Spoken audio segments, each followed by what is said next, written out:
If you're following along in the Bible about Jacob and Isaac, there is a long break. We have a long break where we are now, from about chapter 30 all the way to chapter 35. Actually, it starts, the story of Jacob begins before chapter 30. But we have seen the son of Abraham, his second born, was actually Isaac. Ishmael was the oldest son. And then the offspring of Isaac and Rebekah was Esau the oldest, and then Jacob the supplanter, who is the second born.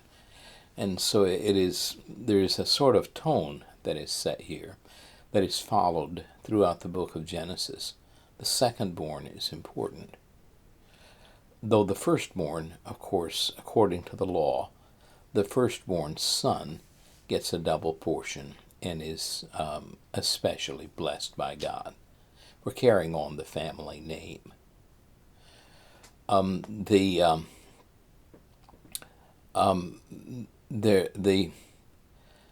Jacob is in fine stead with his father and his mother until he betrays his brother Esau. First of all, he buys from him the birthright, and he trades it for a bowl of soup, of red soup.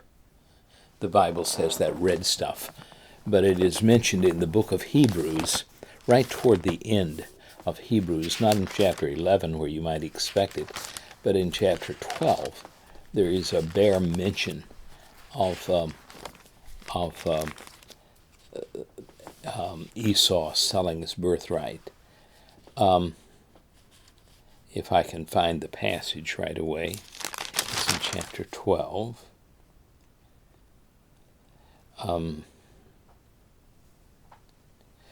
In verse 14 of chapter 12, pursue peace with all men, the writer says, and sanctification, without which no man will see the Lord. See to it that no one comes short of the grace of God, that no root of bitterness springing up cause trouble, and by it many are defiled, that there be no immoral or godless person like Esau, who sold his birthright for a single meal. For you know that ever afterwards, when he desired to inherit the blessing, he was rejected. Now I take the birthright to be the right for a double portion of the inheritance, and the blessing of the father, in this case Isaac blessing his son, I take it to be a matter of his own choosing. That's how I'm understanding it, at least. Somebody else may understand it differently. But at any rate, Jacob takes both the birthright and the blessing of Isaac, his father, and he becomes the leader of the family, the spiritual leader of the family. Rebekah favors Jacob, and it was she who suggested the plot whereby Jacob obtained the birthright. And then later it says that both Isaac and Rebekah were upset because Esau, their son, had married 2 Canaanite women, and they were concerned that their family continued to worship the God of Israel. And the Bible says there that Esau, in order to try to get on their good side, took a third wife of the daughters of Ishmael. And so apparently Ishmael was well known in that period of time by many people. And so Esau took a third wife who was of the children of Ishmael. And but that wasn't enough. He still would have killed his brother. He wanted to kill his brother. It was Jacob, because Jacob had tricked him twice. And so, as a result, Jacob or Rebekah and Isaac advised him to go back to the country of their kinspeople. Now, it was a long way from where they were. Beersheba, the well of the seven, or the oath of the seven, however the word is to be translated. And but he had to travel all the way north to get north of the Euphrates River to be in Padan Aram, which was Mesopotamia, the land between the rivers. And so Jacob got ready for the trip. It was a trip of some 500-600 miles. And that walking, you see, through a strange country would be quite a trip. It was quite a trip for Jacob to make. It was quite a trip for the servant of Abraham to make when he obtained Rebekah, who became the wife of Isaac. But on the way north, as he was going up to Padan Aram, Jacob stopped for a night near the city of Bethel. Bethel was an important city for the people of Israel.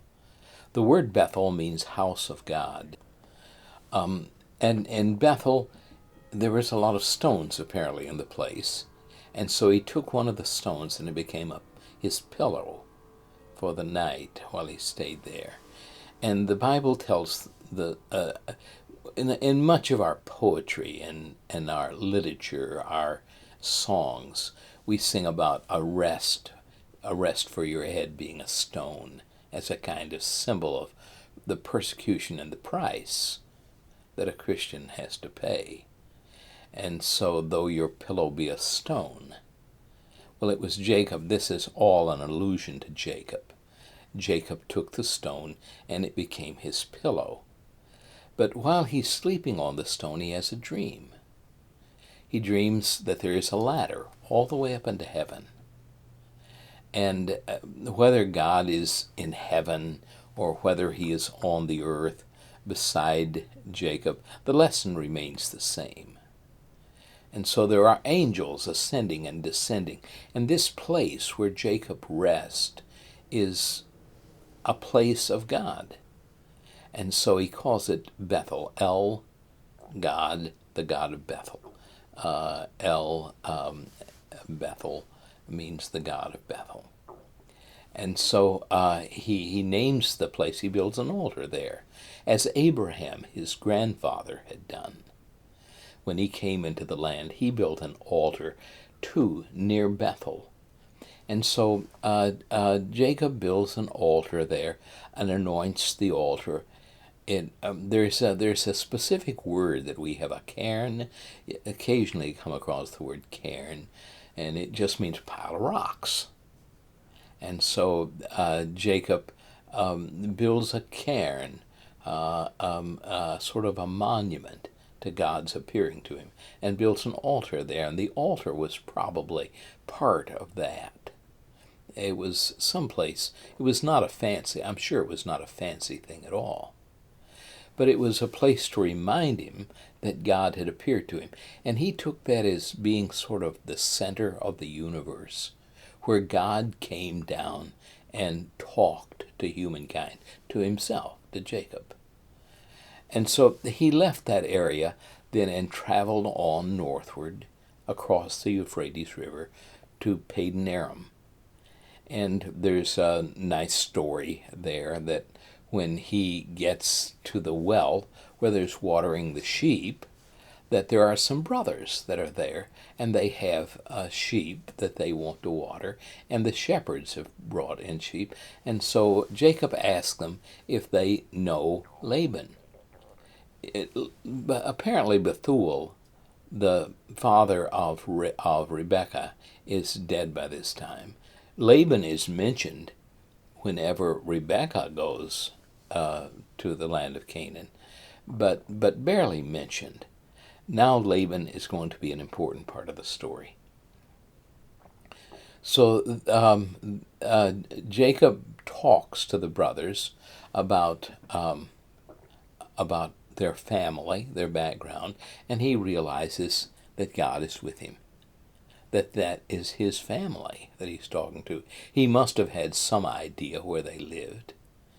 And the brothers told him, well, Rachel is coming right now, and she is a daughter of Laban.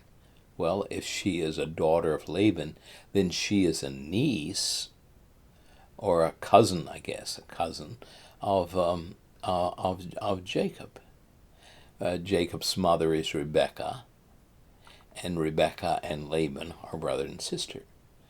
And so they tell him that this is all the family, and so Jacob wants to spend the evening with the family. When Laban first is introduced to Jacob, he says, "Well, he's a fine young man," and he likes Rachel. Rachel is beautiful, the Bible says, and so he wants Rachel to be his wife. But most students of the Bible know the story of how Laban says, well, I'll give you her, she can be your wife, but you have to work for me 7 years. 7 years is a long time to work for a wife, but he went through the whole 7 years, and then Laban deceived him by giving him Leah, the older daughter, by giving her first. And I don't know what the problem was. It was probably night, and there is no electricity, of course.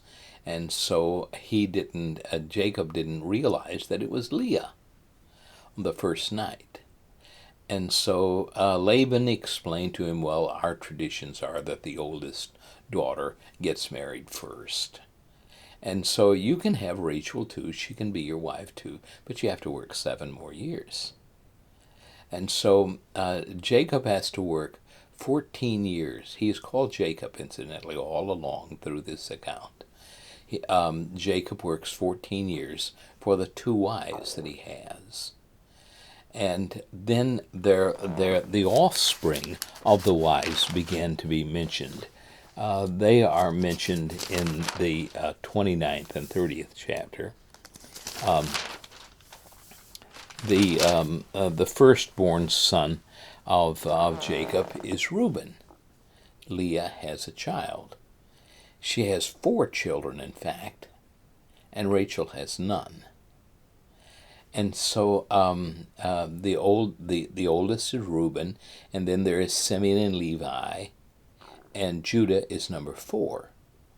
Well, as you read on through Genesis, it seems that Judah has the blessing of the firstborn. He's the one that gets a lot of attention. Judah is. Well, it may be that the reason for that may be Reuben violated one of the 2 concubines, the 2 maidens of his wives. And so because of that, I suppose, the Bible never says that explicitly, but it may be that he was rejected as being the firstborn for that reason. Simeon and Levi, on the other hand, when they first got into the land of Canaan, the first city that they came to was Shechem. And there was a man there who fell in love with one of the daughters of Jacob. In fact, it's the only daughter of Jacob that is mentioned, Dinah. She is also the child of Leah. And so Hamor goes to Jacob. Hamor is the father of Shechem. And so he goes to Jacob and says, my son wants your daughter to be his wife. Well, Jacob doesn't say anything, but he has learned that Shechem has the son of Hamor, and a chief man in the village of Shechem has violated his daughter, and so he waits till his sons come in.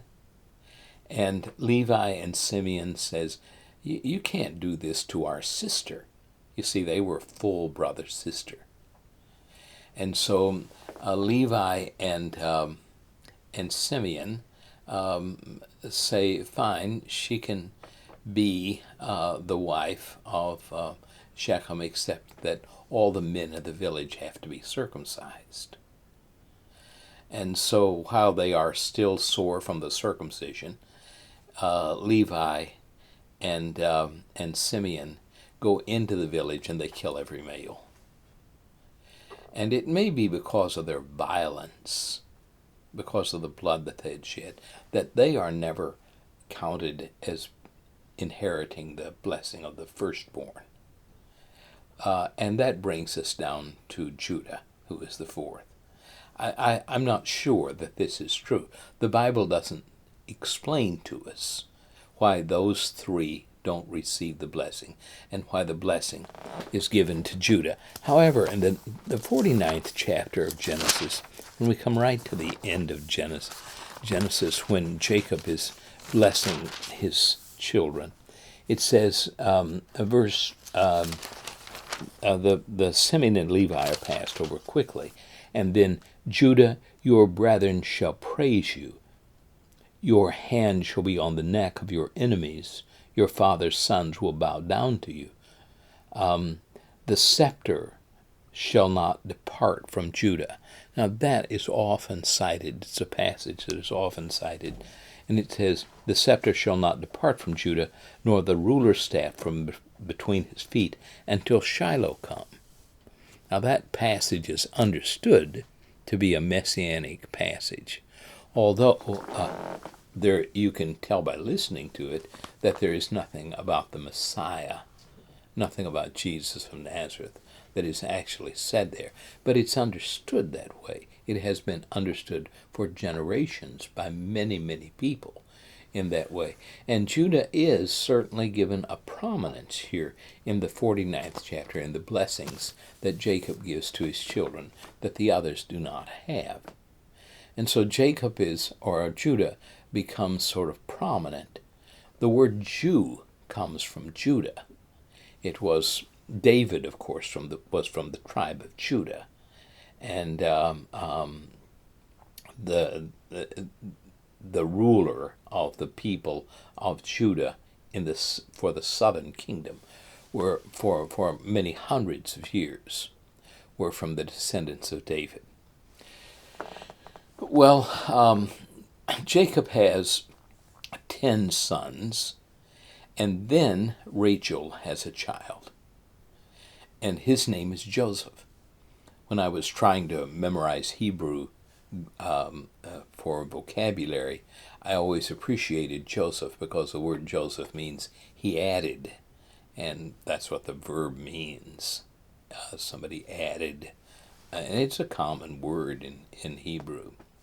But Joseph is the 11th son, and then they go south. You remember that Jacob he says, what wage should I ask for? And then he talks about some of the sheep that become speckled and striped and such as that. And I'm not going to get into all of that. It's one of the most difficult passages. It sounds a bit like pagan or idolatrous kind of worship. But at any rate, and I wouldn't put that past Jacob, because the family of Jacob were generally idolaters. They worshipped the God of Israel. They worshipped Yahweh. But Yahweh was sort of the chief god. There were other gods that they worshipped as well. And so Jacob tries to steal away in the night. He takes his property, and he takes his wives and his sons, and he sets out and he leaves Laban. And Laban wakes up the next morning, and Jacob has cleared out. And then he pursues Jacob. There is a passage in the let's see, I don't know if I can find the passage, but to commemorate the place where Laban overtook Jacob, they built a cairn there too, a pile of rocks. And Laban was not to go past that point, and Jacob promised that he would not go past that point. And it's the first time in the Bible that there's any Aramaic given, the name of that site. Jacob called it Gilead, that whole area there on the east side of the Jordan River. But I've got to find that passage or I'll go nuts. It's in the 31st chapter, in the 47th verse. Laban called it Jager Shahadutha, and that's what Laban called it. Jacob called it Gilead. And I'd like to commend Jacob for finding a word that at least one can say. And so that they travel on, and Jacob meets Esau. Esau hears that he's coming back. Esau, remember, means red. And so he is from Edom, way down south, east of the land of Israel that later became the land of Israel. And so he's come up to try to meet Jacob. And Jacob, being the mighty man that he is, decides to put Rachel and her children in the front, or Joseph. That's her only child at that point was Joseph. And so he puts Rachel and Joseph, and then Leah and her children, and then the handmaidens and their children. And that will explain a lot if you go on and read in Numbers the numbering of the people of Israel. Leah's children are mentioned first, and then Rachel's children, and then the children of the handmaiden. And they're always in that order. Well, they're nearly in that order. There are some exceptions, but we'll not go into that now.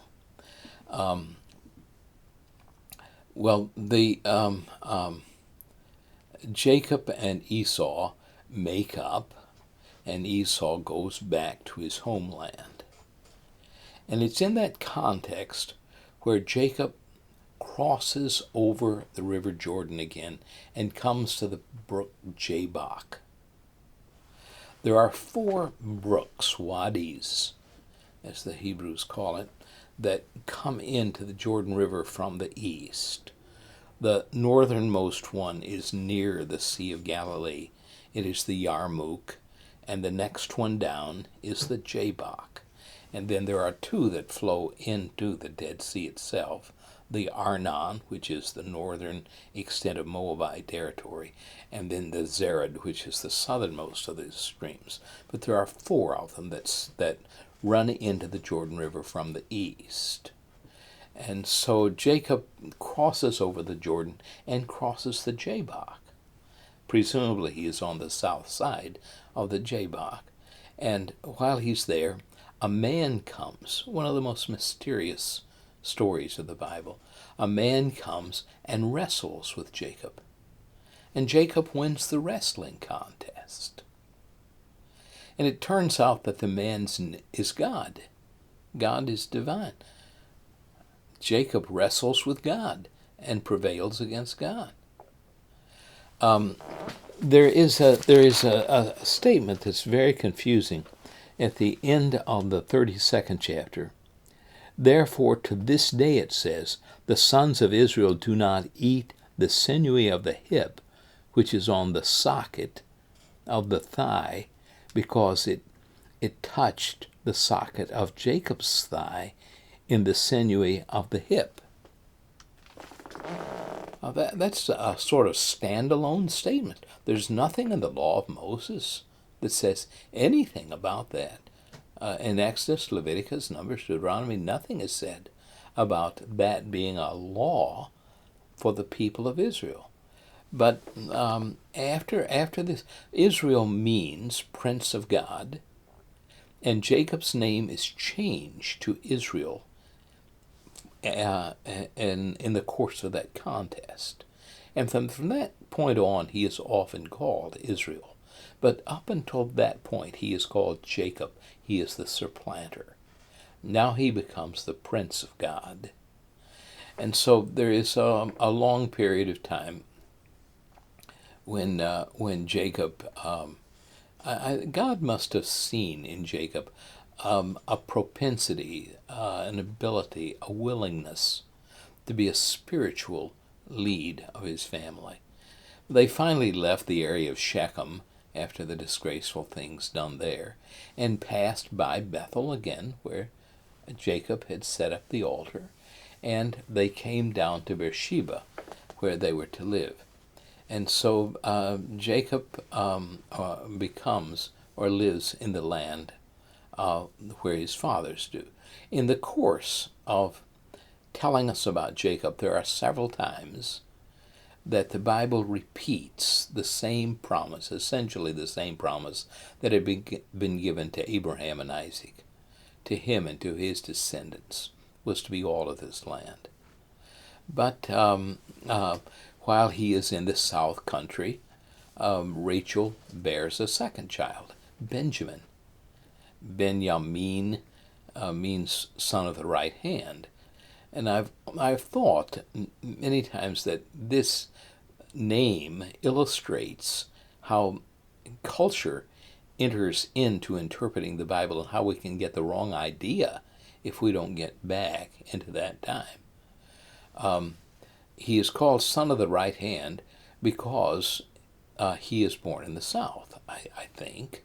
I think that is why Benjamin has the name that he has. You orient yourself, people of the ancient world oriented themselves by looking to the east.